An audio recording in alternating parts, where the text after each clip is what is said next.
Bienvenidos al canal, Material para el ATP y Docentes. Hoy presentamos la conferencia El ATP. Tensiones de una figura en el sistema educativo. Impartida por el Dr. Ángel Díaz Barriga. Muchas gracias. Buenos días. Me da mucho gusto poder estar con ustedes hoy en la mañana. Quizá la conferencia que presente hoy no tenga demasiadas diferencias, aunque yo pienso que sí las tendrá, con la que ayer dio mi colega, la doctora Graciela Correa. Si bien debo confesar que yo hablé con la doctora sobre cómo era la conferencia después de que ella la impartió. Esto es, yo no intercambié inicialmente con ella el tema, en parte para que cada uno de nosotros la preparara en función de la perspectiva pedagógico-didáctica que tenemos en nuestra formación. ¿Por qué le coloqué tensiones en la figura? Hará unos 3 meses se organizó en el ISUE a cargo del doctor Germán una reunión de AGPs donde de alguna forma se estuvieron expresando una serie de condiciones, circunstancias, discusiones, temas que les son relevantes, y en ese sentido, después de escuchar varias veces el video, la palabra que me vino a la cabeza fue tensiones en la figura. Tensiones que tiene la figura por el lugar académico donde se le coloca. Se le coloca del lado del profesor, pero no es profesor. O sea, sí es profesor, pero no se le coloca como profesor. Se le coloca del lado del supervisor, pero tampoco queda claro el supervisor para qué lo requiere. Y en este sentido, si uno se pone a revisar cuál ha sido la evolución de la figura desde su creación en el sistema educativo nacional, lo que uno encuentra es poca claridad. No digo poca claridad de lo que tienen que hacer, sino poca claridad respecto a lo que el sistema considera que tienen que hacer. Primer problema. Segundo problema es lo que yo percibo, al escuchar es una especie de o tienen que ser Superman o Supergirl, o tienen que ser nada más un pequeño secretario del supervisor. Pero no queda muy claro, porque entonces dicen, y voy a hacer temas que toque, no, pues que haga el diagnóstico de las escuelas que le toca, que haga el diagnóstico de los salones. O sea, va a ser un diagnóstico de 60 grupos, pues va a tener tiempo para presentar un diagnóstico en lo que es un diagnóstico de qué pasa con los 60 grupos, y no sé si le asignen más todavía. Entonces, es un poco a lo que me refiero. Por una parte, una demanda pedagógica que se desdibuja en la realidad, no que no sea necesaria, sino que se desdibuja, y por otro lado, una demanda, voy a decir burocrática, en el mejor sentido del término, porque puede haber otros sentidos del término de la demanda burocrática, que hace que la gestión o que la tarea que le asignan sea un poco diferente o un poco excesiva. Entonces, vamos a iniciar con la exposición. Por favor, si me ayudan. ¿Por qué digo que es una función con indefinición en su conformación? Porque desde que se estableció no se reguló ni cómo se accedía a esta figura, ni sus funciones, ni sus obligaciones. Entonces se le dejó un poco, pareciera que intencionalmente, en una especie de penumbra. Su nombramiento al principio obedeció a una decisión mucho más, que se podría calificar mucho más discrecional. Estoy hablando de los años 90 del siglo pasado. Esto es más al interés burocrático o político del supervisor que realmente a preguntarse quién puede ejercer o a quién le corresponde y sobre todo qué le corresponde ejercer. Ciertamente, la reforma de 2013, la que muchos criticamos, la que pasamos muchas horas y tintas cuestionando, y creo que con razón pasamos criticándola y cuestionándola, pero si uno se busca rescollos en esa reforma de 2013, finalmente es una reforma que le da clave, categoría presupuestal, un ingreso superior al que se asignaba a los directores, por lo tanto ya se le consideraba una figura académica, presupuestalmente hablando, con un rasgo un poquito mayor del que tenía el director. Se exigía un concurso para la asignación, pero como resultado de este concurso, algunos criticamos el concurso, yo critiqué mucho ese concurso también, porque más que concurso era un examen, pero bueno, pasan esas palabras en el lenguaje educativo mexicano que de repente le llamamos concurso de ingreso, por ejemplo en la educación superior. Se convoca el concurso de ingreso y no es un concurso de ingreso, es un examen. O sea, pero le llamamos concurso. Y entonces, concurso para la carrera docente, concurso para ATP, etcétera, y fundamentalmente eran exámenes. Y yo creo que aquí también, desde el punto de vista del rigor del lenguaje, tendemos a confundir en México concurso con examen. Consideramos que el examen es un instrumento de concurso. Pero bueno, una ventaja de ese concurso, además de la asignación presupuestal y de la clave, es que se le daba definitividad. Y se le consideraba, y aquí viene una palabra que yo escuché muchísimo, somos líderes académicos. Y ahí es donde yo quiero un poco hacer un punto de reflexión sobre soy líder académico. Pero ahí no quedó la cosa. Con la reforma de 2019 en UCICAM pierde el terreno ganado. Y entonces con UCICAM el nombramiento ya es de 3 años. Sí se le considera como superior al director, pero también se considera que después de esos 3 años sería sano, sería conveniente que regresara a ejercer funciones docentes para que no pierda contacto con el piso. O sea, la gran dificultad que tenemos todos, ya no puse yo atención a cómo leyeron mi currículum, pero yo estudié la normal en educación primaria, yo di clases en educación primaria, pero la gran dificultad que tenemos es cómo regresamos a la escuela primaria o a la escuela secundaria o al jardín de niños, cómo regresamos y nos volvemos a colocar esos zapatos. Es tan fácil desprenderse de los zapatos del docente, es tan fácil pensar, es porque usted no hace esto. Pues es muy complicado, porque a veces si no hace esto es porque yo tengo 40 alumnos enfrente y tengo que tratar de responder a todos. Es porque yo tengo tales presiones institucionales o tales presiones de los padres de familia y tengo que responder. Es porque yo también tengo mis procesos internos.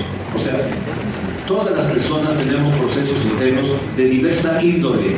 No me voy a referir a los personales, porque yo pienso que todos los que ejercemos la docencia nos pasa que aunque tengamos un problemón en otro lugar de nuestra vida personal, pasan 10 minutos en el aula y uno ya está clavado en el tema que está trabajando y ya se le olvidó el mundo. Y ya lo que está pasando afuera dejó de existir, porque uno tiene que estar con los ojos atentos a qué está pasando aquí, a cómo trabajar acá, a cómo doy coherencia a lo que estoy trabajando, etcétera. Pero de todas formas, en este contexto, conforme nos vamos alejando, incluyéndome, del trabajo en el aula, en estos niveles iniciales de educación, vamos perdiendo de vista. Yo, en algunas veces de las investigaciones que me ha tocado acompañar, yo recuerdo que alguna observación en una escuela secundaria, donde la maestra no podía ni siquiera circular entre las bancas. O sea, estaban tan pegadas las hileras que la maestra no podía circular. Y la observación, el resultado de la observación es, la maestra dedicó demasiado tiempo a estar cuidando el comportamiento de los alumnos. 3 de la tarde, con hora de calor, etc. Y yo decía, oye, ¿y a qué querías que dedicara tiempo? Si estaban unos en la ventana hablándoles a los de adentro, etc. Evidentemente que no tenían las mejores condiciones para poder desempeñar su labor, y probablemente si tú te hubieras fijado en las condiciones, quizá hubieras hecho tu observación de distinta manera, y no nada más que tenía los ojos abiertos a ver qué estaba pasando con ese montón de adolescentes que tenía enfrente. Porque yo creo que además, si algún docente tiene dificultad para conocer a sus alumnos, es el docente de secundaria, por la cantidad de grupos con los que tiene que estar constantemente trabajando. Entonces, ¿pero qué pasó con UCICAM? Pierde el terreno ganado, el nombramiento es por 3 años, tiene que regresar a ser docente de grupo, con lo cual se elimina su estabilidad laboral y su ingreso, y ya no puede acceder a clave presupuestal. En ese sentido, perdió el reconocimiento legal y económico. ¿Sí me ayudan? Pero ahí acaban los problemas. Yo diría que no. La visión institucional que se tiene sobre el ATP es un docente que ha destacado. Aquí, con lo que es cierto grado de especialización, quizá no fue la mejor expresión, pero es un docente que ha destacado, que se ha mostrado, voy a utilizar una palabra, muy empeñoso en el trabajo que está realizando, que tiene cierto grado de experticia, o sea, que tiene ya lo que la experiencia te va dando en términos de que vas sabiendo a qué te estás enfrentando. Y que en ese sentido, por tener estas dos cualidades, yo creo que faltaría una tercera, ya puede realizar funciones de acompañamiento y asesoría a sus pares docentes en servicio. Ayer pienso que hicieron una buena distinción entre qué es acompañamiento y qué es asesoría, por lo que comenté con la doctora Graciela. Probablemente lo más complejo es poder acompañar a alguien, porque si yo quiero que alguien me acompañe, yo necesito de alguna manera tener una empatía con quien le estoy pidiendo que me acompañe, porque si yo no tengo empatía con quien pido que me acompañe, pues yo no quiero que me acompañe sencillamente, y entonces yo lo veo como alguien que me está imponiendo, o alguien, voy a decir una palabra, quizá no sea la más académica, como alguien que es metiche con mis cosas. Sí, o sea, quizás no sea la más adecuada, pero yo estoy diciendo que esta persona, hombre o mujer, que se metió acá, ¿por qué tiene que decir lo que yo tengo que hacer? ¿O por qué tiene que pensar lo que yo tengo que hacer? Que se venga a trabajar 2 semanas con estos niños y entonces ya verá si puede o no puede decirme qué es lo que tengo que hacer. La asesoría pasaría por otro lado. Ciertamente que es un movimiento nacional e internacional el tema que data de por lo menos los años 70 u 80 del siglo pasado. Pero, ¿qué es acompañar? Probablemente esto lo profundizaron ayer. Es solo una visita porque si a mí me tocan 60 grupos y los tengo que visitar en tanto tiempo, ¿cuánto tiempo tengo que dedicarle a cada grupo? Entonces, ¿cuánto tiempo de llegar, presentarme la dirección, etcétera? Y luego ir empezando a ver, voy al primero A, o al primero B, o al primero C, y luego, ¿cuánto tiempo voy quedándome para acompañar? Y si realmente llegar y saludar y permanecer una mañana, un cuarto de mañana, una media mañana en un grupo, realmente eso es acompañar. Sí, ahí hay se puede entender una situación escolar docente, didáctica, y la dinámica de un grupo escolar. Esto es, todos los que somos docentes sabemos que lo que yo trabajo con este grupo no lo puedo trabajar con el siguiente grupo. O sea, no son las mismas personas. Voy a decir otra cosa, se pretenden que sean los mismos temas, pero no son los mismos temas. Quizá en lo general el tema es parecido, pero en lo concreto yo tengo que estar siempre haciendo adecuaciones. Por eso, entre otras cosas, se reconoció la autonomía profesional docente. Primero, porque era una necesidad histórica, pero segundo, porque en la realidad todos los docentes sabemos que cada vez que llegamos a un grupo escolar, replanteamos situación didáctica, replanteamos formas de aproximarnos al conocimiento, replanteamos la actividad didáctica que consideramos pertinente para el grupo, etc. ¿Sí? O tengo que estar la jornada completa. ¿A cuántos docentes se puede acompañar? Sí, porque acompañar también es involucrarme de alguna manera en lo que acontece en el otro. Perdónenme la figura psicoterapeuta. Perdónenme la figura psicoterapeuta, porque la voy a dar nada más para este ejemplo. Un psicoanalista no puede tener más de determinado número de pacientes, porque precisamente para poder entender el proceso que le está aconteciendo a la otra persona, tiene que tener también un tiempo de introspección, de reflexión, de trabajo interno, e incluso en el psicoanálisis, ningún psicoanalista lo dice, pero en el psicoanálisis existe un espacio que se llama supervisión, y es donde el analista va con un supervisor y va planteando todo lo que le genera el trato cotidiano con sus pacientes. ¿Por qué? Porque somos seres humanos. Y porque somos seres humanos, lo que pasa en el grupo de primero A no es lo que pasa en el grupo de primero B. La manera como el profesor o profesora de primero A reacciona ante mis comentarios no es la manera como reacciona la maestra de primero B. Estoy colocando solo 2, pero imagínense que en el día tengo que hacer 10 visitas.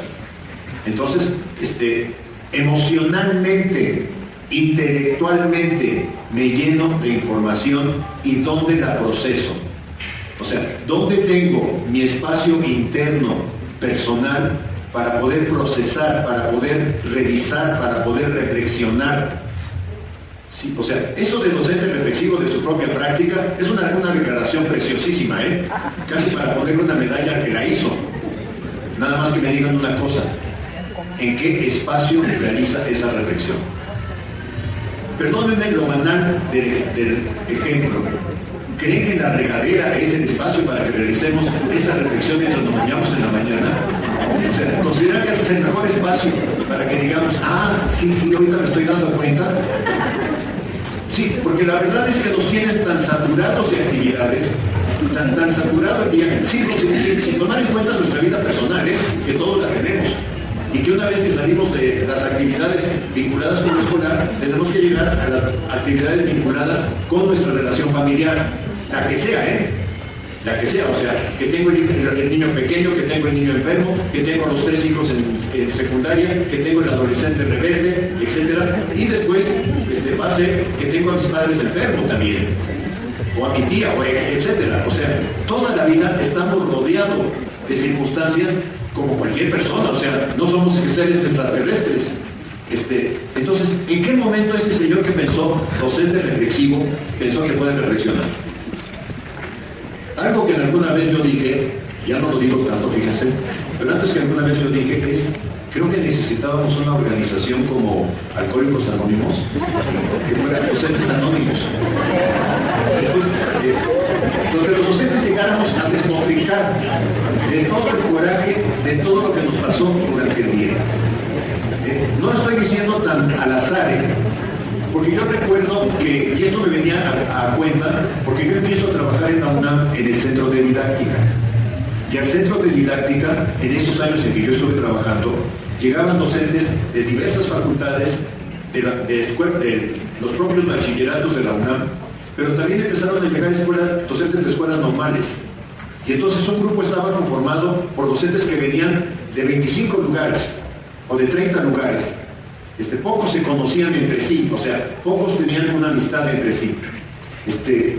Y conforme iban hablando y examinando situaciones didácticas, empezaban a hablar de lo que pasaba en sus escuelas y de cómo se sentían bien o mal tratados en sus escuelas, de cómo se sentían con problemas con algunos estudiantes.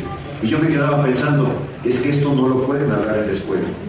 Esta es una charla que no puede ser dentro del espacio del colectivo escolar, porque trasciende, porque en ocasiones es decir, mi director es muy quién sabe qué, porque me hace o me deshace. ¿Sí? Mi compañero de trabajo, yo hago esto y él le dice a los alumnos exactamente lo contrario. Ahora, si se los dijo la maestra Margarita, le hagan caso, le hagan caso porque está medio loca.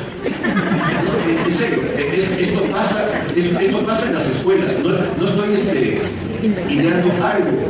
Y los docentes tenemos una carga ahí permanentemente en el trabajo educativo, pero saben que, y por eso se me ocurrió el texto que sí lo escribí, sí me gustó que lo escribí, pero creo que no tuvo el impacto que yo esperaba de los procesos de frustración en la tarea docente.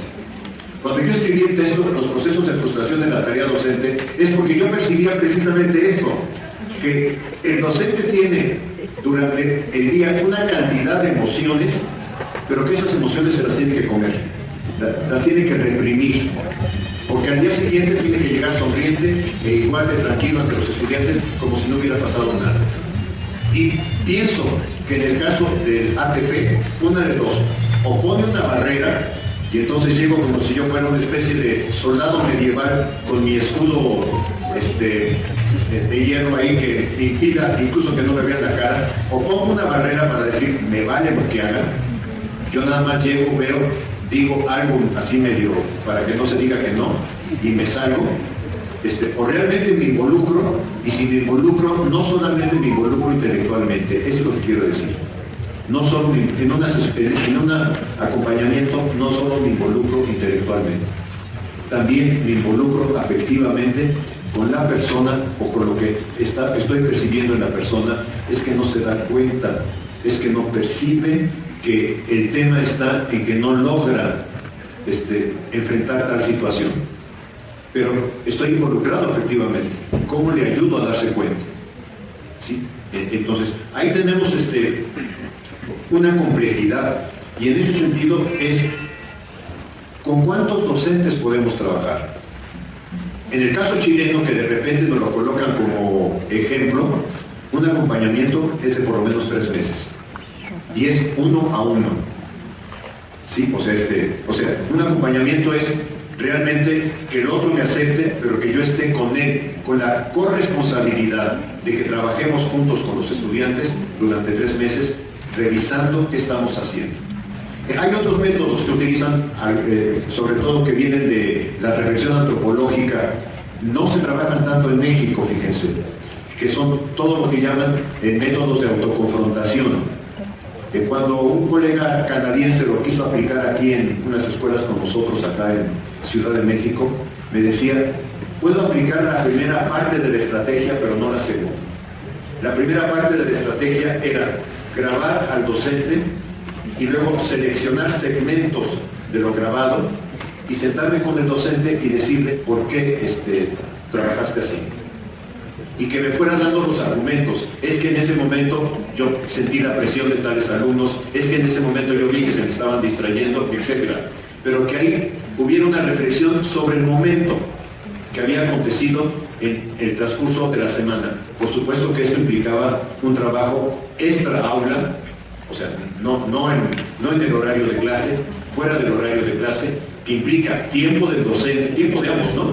Pero tiempo del docente del grupo, y que implica de alguna forma ayudarlo a reflexionar sobre ciertos eventos que había seleccionado. Por lo tanto, el otro tenía que haber observado, pero también tenía que tener habilidades que yo no tengo, digitales, para decir, este segmento es el que le voy a mostrar de toda la grabación. Pero me decía que el método se llama autoconfrontación, porque implica que después 3 docentes que ya fueron observados y que ya tienen sus segmentos reflexionados, entonces ahora el segmento se presenta entre los 3 y los 3 van comentando lo que pasa. Y dice, lo que me di cuenta es que en México había mucha resistencia a hacerlo. O sea, ya no aceptaban los colegas decir, bueno, está bien, si tú me observas está bien, tú me dices, pero queda entre tú y yo.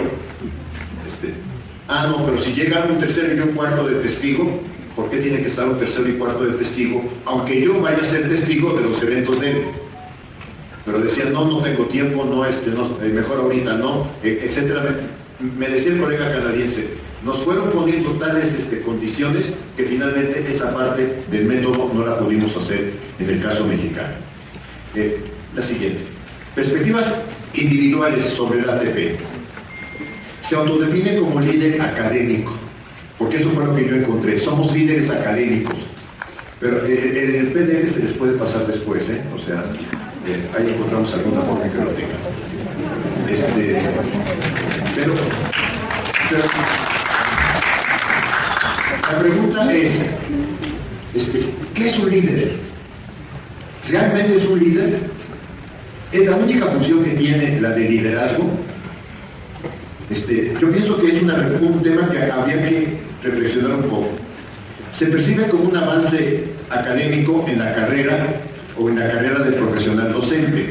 Esto es, yo llego como docente de grupo y después de como docente de grupo podría pasar a ATP y quizá luego a director, o al revés, a director y luego a ATP y luego supervisor. En esta perspectiva de la carrera horizontal de docente. Se percibe como una legítima lucha para lograr la promoción. O sea, yo no me quiero quedar como docente. Aunque también yo he encontrado en mi trabajo, en las entrevistas que he hecho en mis colegas, etc., he encontrado quienes dicen, yo soy docente y quiero seguir siendo docente frente al grupo y no quiero moverme de ahí, lo cual es muy valioso también. No tiene reconocimiento, eso es importante. pero el ATP no tiene reconocimiento en el gremio docente ni del supervisor que le asigna en ocasiones tareas secretariales. O sea, no tiene una libertad, no tiene una autonomía para decir yo tengo esta tarea, sino muchas veces está tensado también entre lo que le gustaría hacer o considera que tendría que hacer en su labor y lo que el supervisor está pensando porque, él depende de mí. Y entonces si yo tengo mucha carga, pues que haga parte de la carga o que le descargo la carga. ¿Sí? Sí, o sea, y todo ello lo que provoca en el ATP es falta de entusiasmo por lo que realiza. Eso es preocupante de veras. Es preocupante que quienes ejercemos una profesión no estemos entusiasmados con lo que ejercemos, porque eso se transmite. O sea, cuando hay el riesgo de convertirlo en rutinario, es porque yo transmito, mira, yo lo hago aquí porque estoy cobrando, yo lo hago aquí porque ese es mi nombramiento, porque esa es mi obligación, pero ni tengo ganas de hacerme de más, de esforzarme más, y además no me interesa mucho. ¿Sí? Es lo que genéricamente, mal usado el lenguaje, cuando uno se pone a estudiar a Max Weber, pero lo que genéricamente decimos cuando a alguien lo calificamos de es un burócrata. O sea, es alguien que, a ver, me toca recibir este papel, démelo, a ver, ¿está bien entregado? Bien, si no está bien entregado, mejor para mí, porque quiere hacerlo y vuelvo a hacer. ¿Sí? Y solamente me toca hacer esto de que pongo el sello, ya está recibido, véngase dentro de 20 días a ver si ya se lo resolvimos. ¿Sí? O sea, porque el concepto de burócrata de Max Weber es un concepto que tiene otro significado. Para Max Weber, el burócrata es quien resuelve problemas y problemas muy especializados. Por ejemplo, weberianamente hablando, tenemos agua gracias a que hay burócratas que se preocupan porque el agua llega a la tubería y llega a nuestras casas. Sí, o sea, es un técnico especializado que tiene capacidad para resolver un problema específico. O sea, ese es el concepto originario con el que Max Weber a principios del siglo XX construye el concepto de burócrata. Hoy lo hemos deformado totalmente y bueno, tampoco podemos cambiar el lenguaje o el sentido común de los términos, pero hoy hemos deformado completamente el significado de este concepto. Hay una pregunta que yo quiero hacer para organizar la conferencia. Me llamó mucho la atención la palabra líder. A mí la palabra líder me despierta mucho. Me despierta por formación en dinámica de grupos, por lo que se considera un líder en la perspectiva de dinámica de grupos y por la noción que tiene la misma dinámica de grupos que dice que el líder no nace, se hace. ¿Sí? Pero más allá del concepto que me despierta la palabra, lo que a mí me preocupó es por qué no se concibe como, y cuando digo concibe es por qué no se autoconcibe, pero también que el otro lo conciba como un intelectual que trabaja la docencia. Y este es quizá un sesgo que quiero dar, no porque yo me ponga a la conferencia de ayer, sino porque creo que podemos hacer sobre el mismo terreno aproximaciones un poco distintas. ¿Sí? ¿Por qué no se percibe como un intelectual? Como un intelectual que tiene una capacidad de entender y de explicar fenómenos docentes, pero primero de entenderlos. Y de entenderlos porque en mí siempre retumba una frase de Philippe Berieu, este didacta francés que en este momento a mí me parece, y que es con los que voy a terminar, de lo más significativo, que es: el docente nunca acaba de aprender. O sea, lo que trata de decir Berieu con esta frase tan sencilla es: yo empecé a dar clases en 1968-69. Sí, o sea, ya llevo una rutinita de muchos años. Yo no me la sé de todas. Todo grupo me representa un reto diferente de trabajo. Y de alguna manera, todo grupo siempre me deja esto que Freire decimos, todos aprendemos de todos. Todo grupo me permite también revisar y replantear mis propios aprendizajes. Pero esto significa que yo me consigo, pero que también me ayudo desde fuera. ¿Sí? Como un intelectual de la docencia, como alguien que se ha comprometido con algo, que es la forma de trabajar de los docentes, y que busco ver cómo puedo colaborar para que esa forma se pueda desarrollar de mejor manera. En ese sentido, ¿qué es lo que considero? Pasamos a la siguiente. Y en ese sentido me estoy apoyando en el pensamiento de Tardif, sobre todo por la idea de intelectual. El ATP tiene experiencia docente. Se llega a ATP porque se ha acumulado saberes, experiencias docentes. Pero estas experiencias son, y las quiero nombrar porque me parece que son muy relevantes, son curriculares. O sea, son curriculares porque trabajaron del plan de estudios de 2004, trabajaron del plan de estudios de 2007 o de 2009, trabajaron del plan de estudios de 2011, trabajaron del plan de estudios de 2018, trabajaron otros planes de estudio y están trabajando en 2022. O sea, yo tengo una experiencia curricular acumulada de conocimientos curriculares, pero también tengo una experiencia disciplinaria que, discúlpenme, yo la recibí en la escuela normal o en la UPN o en la Facultad de Psicología o en la Facultad de Educación. En general es de donde se proviene el mayor número. Yo recibí una formación con aciertos, con errores y con limitaciones. Con aciertos porque me acercaron a temas de teoría pedagógica, de teoría didáctica, de teoría de la evaluación, de teoría curricular, de teoría de organización educativa, etc. Con aciertos. Con limitaciones. No me pudieron enseñar todo. No hay forma de que en un plan de estudios quepa todo. ¿Sí? Y con errores también. Porque cada vez más tenemos un error de lectura. O sea, yo me atrevería a preguntar, ¿de qué tamaño es la biblioteca de cada uno de nosotros? ¿Hasta dónde estamos dispuestos a invertir en una biblioteca? Sí. La experiencia en la que yo me quedé es que varios colegas docentes me decían, ¿tienes el libro? Préstamelo. Sí, vale la pena prestar un libro, y más cuando es un libro de alto costo o de difícil acceso. Vale la pena. Hoy tenemos otra situación que ya me impide hacer la afirmación que yo hacía antes, porque yo mismo he caído en eso. Si no tengo el libro, veo si hay un PDF. Pero pasa una cosa, yo en este aparatejo traigo probablemente unos 300 libros. Pero aunque yo he intentado subrayarlos y tomar notas y quién sabe qué, la verdad es que yo, quizá porque ya estoy de más edad, me regreso al libro de papel. Y el año pasado, no fue el año pasado, fue el semestre pasado de la UNAM, encontré un libro de Gloria Edelstein sobre reflexionar la enseñanza, que se los voy a colocar al final.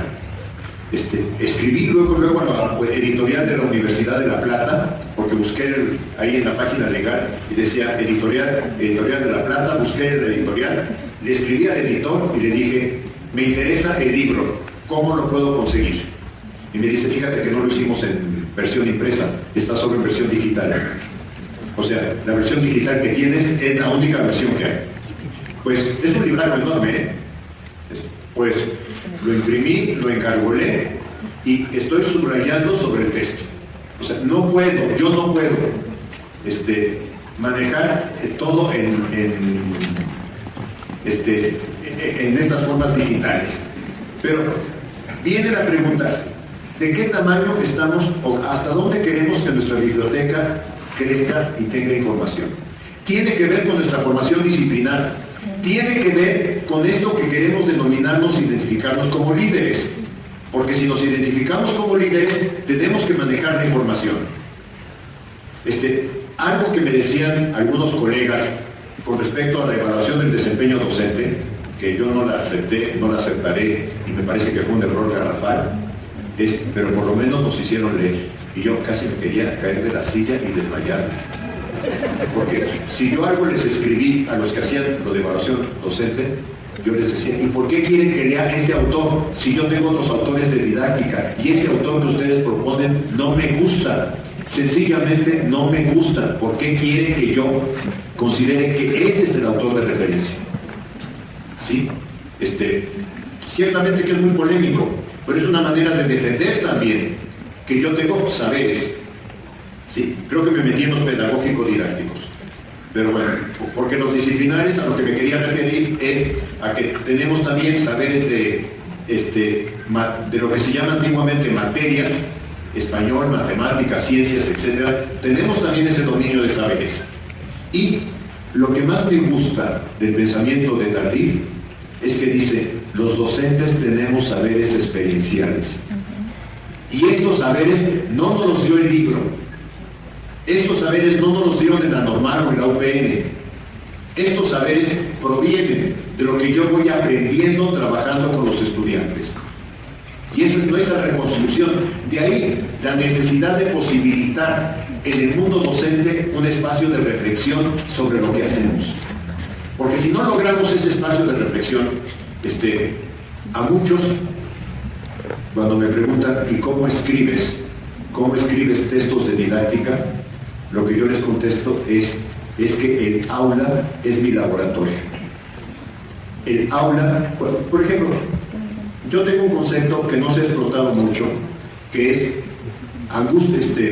ansiedad creadora. Se me va a olvidar exactamente cómo lo redacté.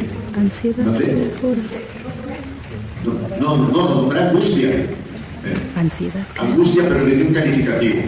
Pero ¿de dónde me surgió? Me surgió de cuando yo estaba trabajando con estudiantes y veía que lo que yo había planeado, que lo que yo decía es que esto va a funcionar padrísimo, veía que con los estudiantes no lo lograba. Angustia creadora, ya me vino a la cabeza. Dije, es que los docentes experimentamos momentos de angustia creadora. Porque en ese momento en que yo había planificado, en que yo llevaba mi material, en que yo llevaba todo listo para trabajar bonito, pues resulta que no se podía trabajar. Porque había una situación en el grupo que me lo impedía. Y entonces, al yo ver que los estudiantes no se entusiasmaban con el trabajo, porque también ellos se tienen que entusiasmar, por dentro me decía, ¿qué hago? ¿Qué hago? Y ese momento de angustia lo llamé angustia creadora, en el espacio didáctico. Lo encuentran en el docente y los programas escolares, en el capítulo 4. O sea, sí me acuerdo dónde está, y me acuerdo del momento en el que a mí, en la cabeza me dijo, es que esto lo tenemos que denominar angustia creadora, porque siento impotencia, porque siento coraje, impotencia, lo hice pero no funciona, lo tengo pero no avanzo. Y entonces decía, ¿por qué no hago esto con los alumnos? Y eso que venía aquí en la cabeza, que tiene que ver con saberes experienciales, pero que al mismo tiempo reconstruye los saberes experienciales. El problema es, esta reflexión que estoy haciendo aquí, ¿cómo logramos en un acompañamiento que el docente también lo vaya viviendo? Que no despreciamos su experiencia, que sus saberes experienciales él mismo tiene que irlos resignificando, reconstruyendo, identificándose con ellos. Algunas de nuestras experiencias son frustrantes, sí, algunas son frustrantes. Y uno dice, yo no quiero volver a vivir eso con los estudiantes. Que en algún momento perdimos la paciencia con los alumnos y les dijimos, ¡basta muchachos! Sí, o sea, no somos inconmovibles y no necesariamente no cometemos errores. Eso es lo que quiero decir. Sí, pero el problema no es cometer un error. El problema es no darnos cuenta que podemos crecer después de haber cometido un error. Que tenemos toda una potencialidad después de haberlo hecho. Los puntos sólidos de nuestro trabajo son la formación inicial para la docencia y la continua. Pero ¿saben qué? Yo cómo entiendo la formación continua. La verdad es que a mí hay cosas que me dan mucho coraje. Algún día se las escribí al rector de la UNAM. Cuando se iniciaron los programas de estímulos, el equivalente para ustedes de carrera magisterial, cuando se iniciaron los programas de estímulos, nos daban puntos por asistir a cursos de formación, como a ustedes se los dan. Y yo le escribí al rector, señor rector, si yo le muestro a usted que tomé un curso de inicio de la computadora, me va a dar puntos en mi formación, en el programa, porque es que yo estoy mostrando que me estoy formando. Pero fíjese, nadie me preguntó cuántos libros estoy leyendo al año. Y para mí, mi formación en computadora es una formación instrumental. Sí lo escribí y guardé la carta, la tengo guardadita. Sí lo escribí y guardé la carta. O sea, esa es una formación instrumental. La formación relevante que yo tengo es en los libros que leo. ¿Y qué resulta de los libros que leo? Que son libros que escojo, no son libros que me recetan. Ya en la carrera me dijeron tienes que leer este, pero ahorita en mi vida profesional yo escojo el libro. Nadie me dijo que leyera el de Gloria Estefan, nadie me lo dijo. Yo lo encontré y me parece que es un libro estupendo sobre temas de enseñanza y digo, lo voy a trabajar. No quiero que todos lo trabajen, aunque se los voy a proponer al final. No quiero que todos lo trabajen, porque lo que yo encuentro es que, primero, la vida cotidiana, la vida académica cotidiana, ya no nos da espacios de lectura. Pero segundo, nuestra vida está tan llena de cosas que ya no tenemos un momento para leer. O sea, hacemos horario para muchas actividades, pero no hacemos un horario para decir, por lo menos media hora voy a leer. Nada más, ¿a qué? A leer. ¿Para qué? Para leer. ¿Sí? O sea, porque si queremos convertirnos en líderes académicos, yo no me opongo a que lo hagamos, pero entonces hagamos lo que tenemos que hacer para estar en ese lugar. Porque ese lugar no se nos da por cara bonita, no se nos da por nombramiento, se nos da porque lo vamos conquistando. ¿Sí? Entonces, y la experiencia del aula. El resto es observar y en diálogo pensar en opciones de trabajo en el aula. Sí, tenemos que observar al otro. Sí, tenemos que ponernos en los zapatos del otro también y en las condiciones del otro. Pero lo más difícil es, ¿podemos dialogar sobre lo acontecido o no podemos dialogar? Es que no quiero que me digas nada. Yo ya lo sé, no me digas, ya sé qué me vas a decir. Entonces, ya me cerraron la puerta. Ya, ¿cómo establezco una condición de diálogo donde me cierran la puerta? Sí, probablemente tenga yo que poder ceder y decir, mira, en otro momento me intentaré volver a acercar. En este momento no hay condiciones. Pero no como un reproche, sino como la opción de abrir una posibilidad más adelante. Es una función poco investigada en el país. O sea, si yo busco revisar el acompañamiento pedagógico, el trabajo, el seguimiento de un día, sería muy interesante, incluso como autorreflexión, una semana de acompañamiento pedagógico vista por el ATP. O sea, sería muy interesante un artículo así, en donde el artículo fuera el resultado de una autorreflexión, de una autorreconstrucción. Implicaría, sí se puede, pero implicaría que se formaran en métodos de antropología, construir diarios de campo, pero eso implica también tener una disciplina, en términos de que yo el diario de campo, aunque acabe agotado a las 9 de la noche, o que termine las labores que tengo que hacer en el hogar, 9 y media de la noche, me siento y empiezo a relatarme lo que más significativo de lo que pasó en el día. Así trabajan los antropólogos cuando van a una comunidad originaria, con diarios de campo, pero le llaman diario porque es diario. O sea, porque no es un día sí y un día no. ¿Sí? Y porque al ir haciendo este relato, yo puedo empezar a decir, o sea, el relato es como una descripción, no es un análisis. Después del relato, yo tendría que llegar a decir, en un análisis, ¿qué voy encontrando aquí? ¿Qué constantes, qué temas relevantes, qué dificultades voy encontrando? No tenemos investigación en México, no tenemos artículos sobre la figura del ATP. Y yo pienso también que hay una especie de soledad en esta función. O sea, lo hago, tampoco se lo puedo comentar al supervisor porque no le importa, pero pues esa es la verdad. El supervisor...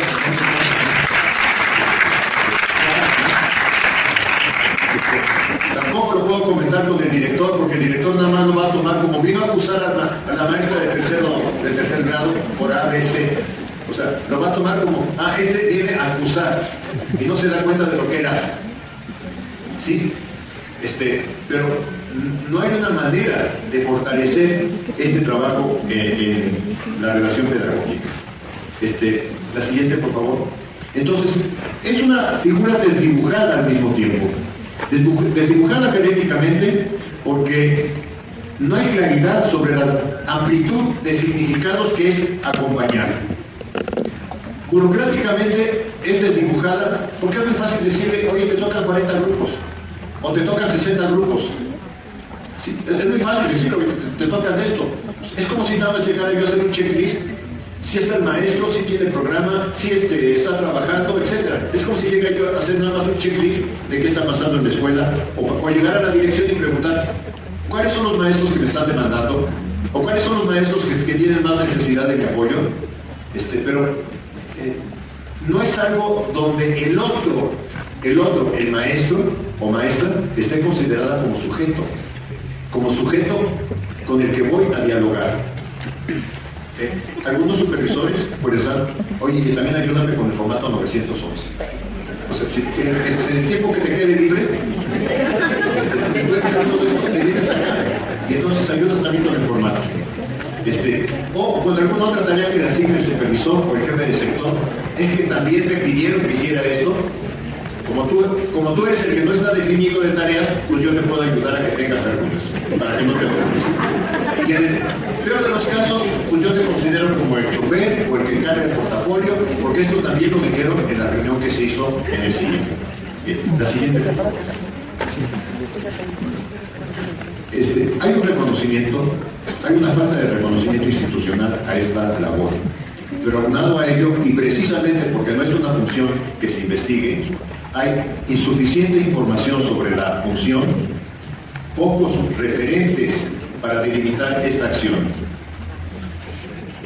Al mismo tiempo que se le demanda una tarea aparentemente sencilla, acompañar, en realidad no se ve lo complejo de esa tarea, que implica entender cada escuela, porque también cada escuela podríamos organizacionalmente definirla, utilizando quizá una expresión arbitrariamente. Cada escuela tiene su manera de ser, tiene su personalidad, tiene su contexto, tiene su forma de funcionamiento y no hay regulaciones, no se puede regular la práctica. Si algo es completamente diferente, es lo que va aconteciendo en cada contexto escolar. La dificultad para tener un sistema de lecturas o de videos que contribuyan a alimentar la tarea. Esto es, ¿dónde yo encuentro? Algo que iba a decir hace rato, porque es un término que me molesta, yo no lo dije, es que la SEP nos debe ofrecer capacitación. Primero, ojalá borremos del lenguaje la palabra capacitación. Que al tornero le vayan a dar capacitación. Pero a los profesionistas, y yo doy un ejemplo que de repente molesta, pero es correcto. ¿Cuándo han visto en el Seguro Social que diga curso de capacitación en cardiología para médicos? Sí, da risa, ¿no? Porque si se comunican con médicos en cardiología, dicen curso de técnicas quirúrgicas recientes aplicadas a la cardiología. Pero es formación, no es capacitación. Yo no digo que no nos deban ofrecer formación, pero ¿saben también qué digo? Que hay muchos espacios de formación y que cada vez hay más espacios de formación. Primero, yo diría, las escuelas normales, la UPN, las facultades de educación. Yo viví en una facultad de educación y todos los días los alumnos, todas las semanas ahí veíamos, es que va a venir fulano de tal, es que está este evento, etc. Nadie nos decía, tienes que ir. Nosotros nos organizábamos para ir. Ahora, yo entiendo que ahora que tengo más actividades, ya casi no hago esas actividades en la facultad.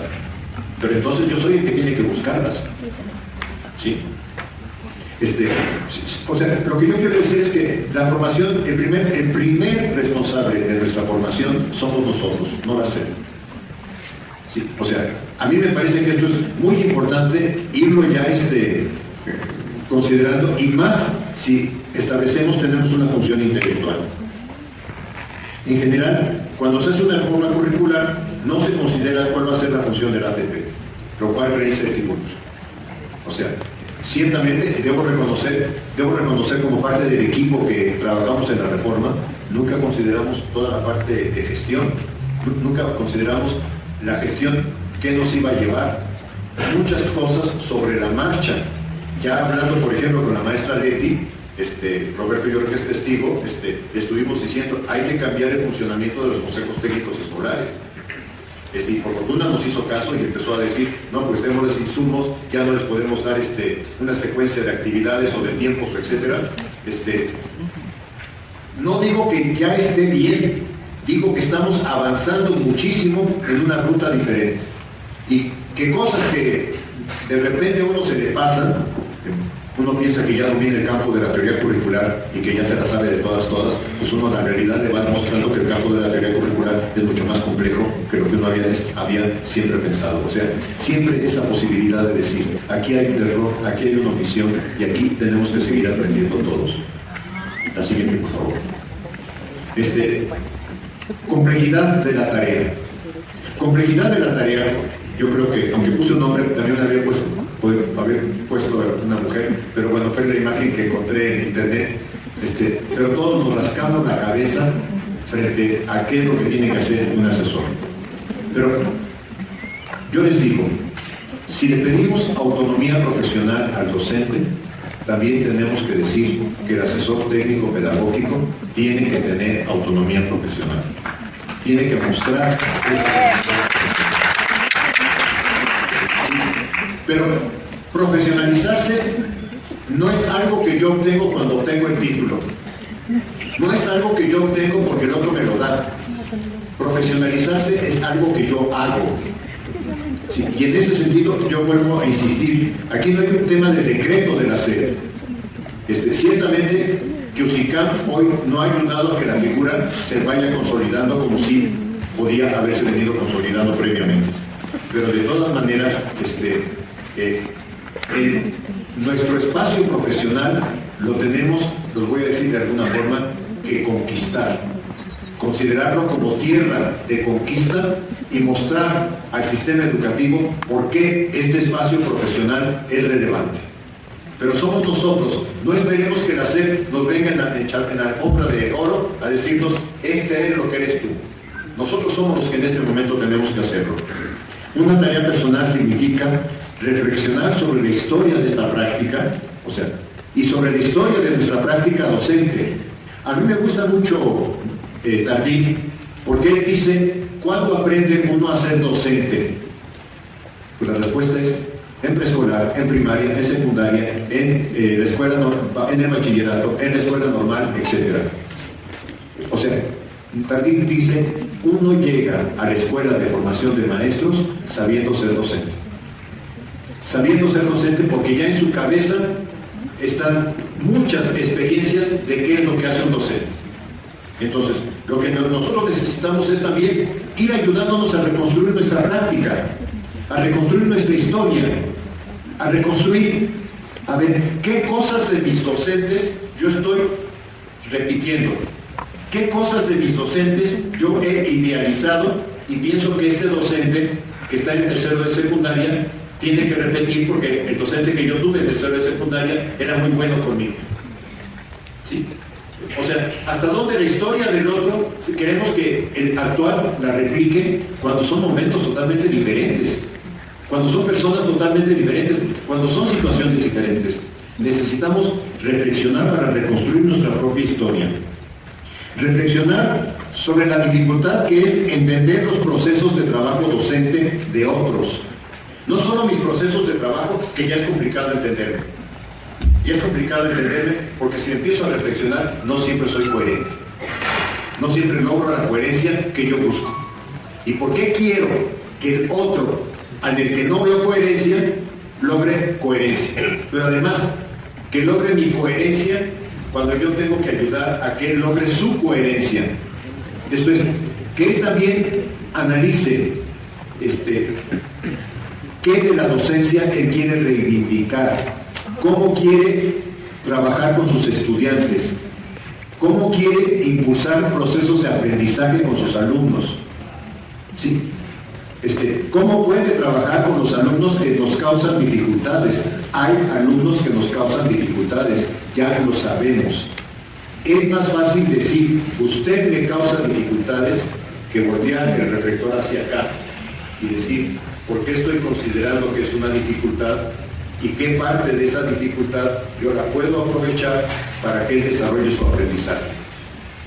Muy difícil hacerlo cuando uno está muy involucrado en desarrollar la clase, en desarrollar los temas, en desarrollar el curso, etc.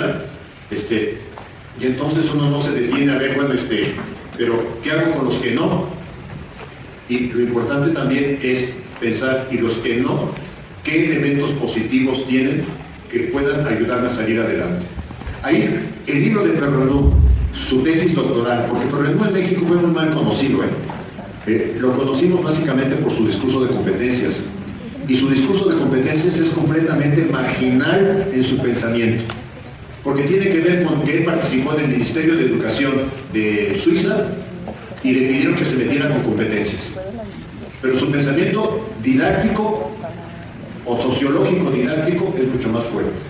Y su tesis doctoral, publicada en castellano, se llama La construcción del éxito y del fracaso escolar. La construcción del éxito y del fracaso escolar. Y Perrenot lo que plantea es, ¿quién construye el éxito o el fracaso del alumno? La escuela. Tú eres un alumno de 6. Tú eres un alumno de 6. Ya el maestro anterior me dijo que eras de 6. Es que eres de 6. ¿Cómo quiero que ese alumno empiece a cambiar? Si ya la etiqueta la tiene bien internalizada. Es que yo soy de los de 6. Allá están los de 10, allá. ¿Quiere eso? Vaya allá con los de 10, porque eso sí sabe. Yo soy de los de 6. ¿Sí? O sea, pero no es muy interesante ese libro, de veras es muy interesante, porque nos ayuda a pensar que el fracaso no es del alumno, que la escuela es, como institución, un aparato que hace fracasar a ciertas personas, y que si lo que queremos revertir, y por eso un poco el concepto de evaluación formativa que viene de la reforma, es, si lo queremos revertir tenemos que encontrar una forma de trabajar diferente. Y reflexionar a partir de lecturas personales, eso ya lo dije bastante. La siguiente. Cuando habla uno de las complejidades de las funciones pedagógicas del ATP, la primera palabra que le viene a la cabeza a uno es acompañamiento pedagógico. Y acompañamiento pedagógico, entiéndanlo, situado. Esto es, en el contexto de este profesor, en lo que este profesor o profesora está viviendo y su circunstancia le está permitiendo, porque todos pasamos por circunstancias. O sea, ¿qué circunstancia le permite en este momento? No podemos colocarnos en el debe ser, es que él debe ser, es que es su responsabilidad, es que él lo tiene que hacer. Tenemos que ponernos en su situación, muy complicado. ¿Saben qué? Si a mí me pidieran que lo hiciera con 40 docentes, la verdad, me haría sufrir un día. Porque ¿cómo me coloco en 40 lugares y cómo paso del docente de esta escuela al docente de la otra escuela? ¿Cómo no? Me voy colocando en esos lugares? Permanente, o sea, algo que el docente sienta que yo estoy dispuesto a estar con él, y algo formativo. Algo formativo implica, yo no puedo pensar, usted debe, sino en qué puedo colaborar. Es completamente distinto. Un acompañamiento de pares académicos. O sea, cuando digo pares académicos, yo soy docente y tú eres docente. Y yo puedo y necesito entender en qué situación estás viviendo, en qué situación estás trabajando, en qué situación estás con tus alumnos o con los padres de tus alumnos o con los directivos de la escuela, para ver también desde esta situación cómo lo pensamos como dos que estamos viviendo la misma situación.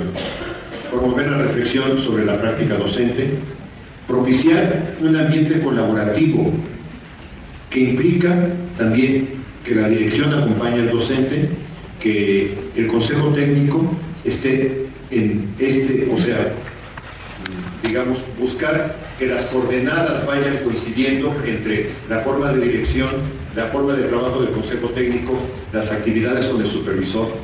Quizá no sea fácil, pero quizá habría también que tener la posibilidad, como asesor técnico pedagógico, de decirle al supervisor: en esta escuela hay que estar al pendiente de tales situaciones, o hay que estar apoyando académicamente tales procesos. O sea, o lo que yo percibo en esta escuela es que aún no se ha entendido o hay dificultad para comprender tal tarea. Pero yo pienso que ahí tendría que haber también una función de retroalimentación, voy a decir, hacia arriba, no solamente hacia el compañero docente. Acompañar no es dar respuestas. Acompañar es ayudar a pensar, no es dar respuestas. Porque capaz que yo no tengo la respuesta. Si el maestro no la ha encontrado, capaz que yo no la tengo. Y es fortalecer las capacidades del colectivo escolar. Pero reclama, la siguiente, la capacidad de formación, experiencia y sensibilidad académica. Perdón que utilice la palabra sensibilidad, pero yo pienso que tenemos que tener ese tacto con los grupos, ese percibir cómo es el grupo. Si no percibimos al grupo, es difícil que podamos hacer la tarea de acompañamiento. Observar la situación pedagógica, construir el diálogo, interpretar y manejar un timing oportuno de intervención.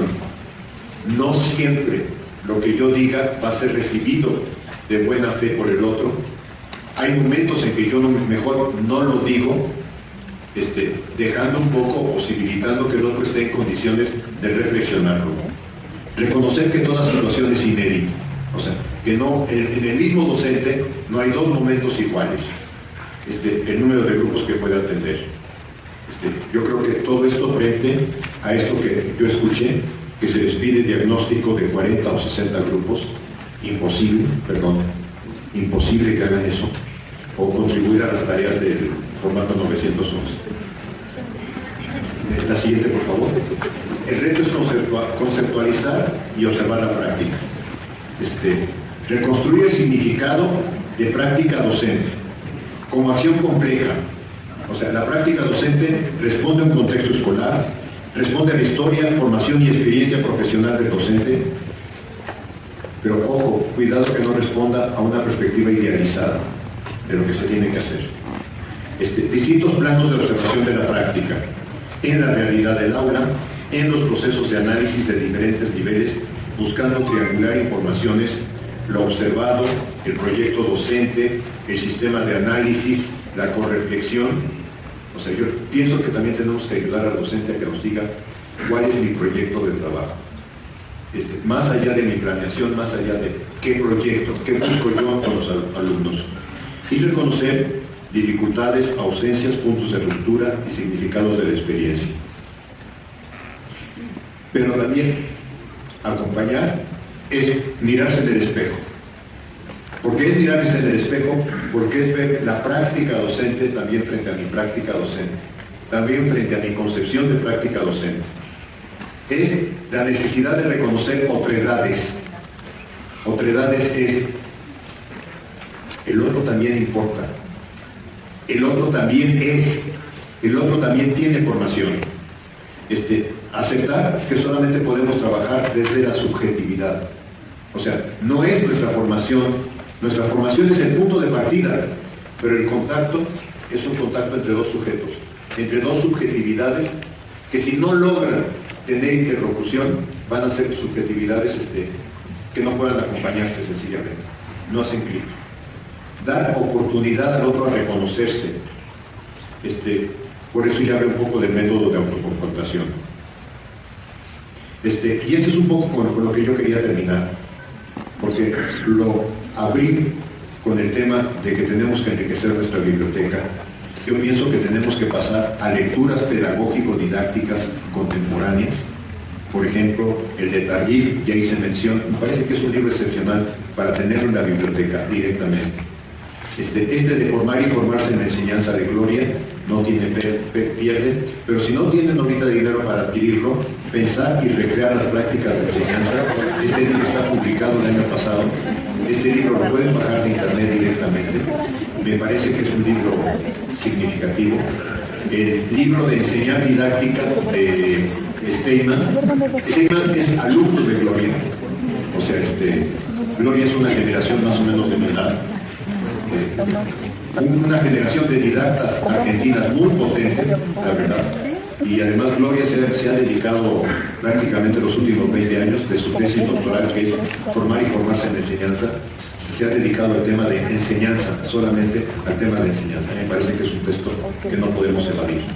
Y la última parte es irme a los autores franceses por una parte, como Frankenstein, educador, aprender sí, pero ¿cómo?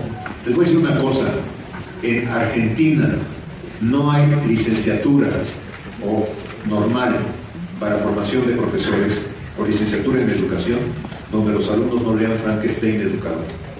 O sea, es un libro prácticamente, sin ser obligatorio porque no está en los planes de estudio, es un libro que todos los alumnos leen. Es un libro clave, me parece, para pensar la docencia en el mundo de hoy. Aprender sí, pero ¿cómo? Es de los que más me gusta del autor, no es el más fácil, es de los que más me gusta del autor. La mitad del libro está dedicada a trabajar el deseo de aprender. Un tema que cuando ya me extendí mucho en la conferencia, pero un tema que Comenius abre en Didáctica Magna 1657, la voluntad de aprender del alumno no puede ser forzada. Solo se aprende lo que se considera deseable. Estoy citando textualmente a Comenius. ¿Sí? La voluntad del alumno no puede ser forzada. Solo se aprende lo que se considera deseable. ¿Saben qué me entusiasma? Que no uso la palabra motivación. Porque por motivación les voy a dar un punto a los que puedan hacer un resumen de la conferencia. ¿Sí me explico? O sea, la motivación parece ser una regla comercial. Les voy a dar esto si ustedes hacen esto. El deseo no. El deseo nace de lo que quiero. La mitad del libro, Aprender sí, pero ¿cómo?, trabaja el tema del deseo en el aprendizaje. Un libro que me parece básico para entender el plan de estudios de hoy, que es la integración del currículo. El libro de Ferrenot, no lo quise dejar fuera, La construcción del éxito del fracaso escolar. Y un último libro de allá que encuentran a la derecha, La evaluación como oportunidad, de Rebeca, que va a venir a dar una conferencia acá al Congreso que tendremos el día 26, pero que ya son formas de pensar la evaluación desde la didáctica y no desde la psicología. Capaz que me muerdo la lengua, me sale sangre, pero el concepto de evaluación auténtica es de la psicología. La didáctica maneja otros conceptos de evaluación. Y en ese sentido pienso que hoy es importante que los profesores trabajemos didáctica y entendamos didáctica como didáctica.